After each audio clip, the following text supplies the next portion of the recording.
मित्रांनो, तुमचा आजार तुम्हाला जास्त त्रास देतोय की गुगलवर केलेली त्याची रिसर्च? माझ्याकडे खूप रुग्ण येतात. त्यांचा एमआरआय झालेला असतो, त्यांचं डायग्नोसिसही झालेलं असतं.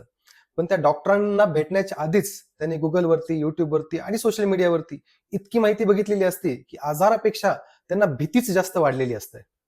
एक व्हिडिओ सांगतो ऑपरेशन करू नका, तर दुसरा व्हिडिओ सांगतो ऑपरेशन नाही केलं तर पॅरालायसिस होईल. कुठेतरी कॉम्प्लिकेशनची स्टोरी असते, तर कुठेतरी खूप चुकीची माहिती असते. आणि मग सुरू होतं ते ओव्हर थिंकिंग. आणि ओव्हर थिंकिंगमुळे अँझायटी येते आणि अँझायटीमुळे रात्रीची झोप कमी होते आणि सतत आपण त्या सिम्पटम्स विषयी विचार करत असतो, त्याची तपासणी करत असतो आणि पुन्हा आपण गुगलवरती रिसर्च करतो आणि ही सायकल निरंतर चालू राहते. या चक्राला ऍक्च्युली सायबर कॉन्ड्रिया असं म्हटलं जातं.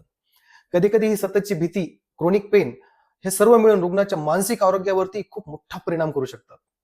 लक्षात ठेवा मित्रांनो, गुगल तुम्हाला इन्फॉर्मेशन देऊ शकतं, पण तुमचं डायग्नोसिस नाही करू शकत आणि तुमची ट्रीटमेंट तर कदापिच नाही करू शकत. प्रत्येक पेशंट हा वेगळा असतो आणि प्रत्येक पेशंटला सर्जरीची गरज नसते.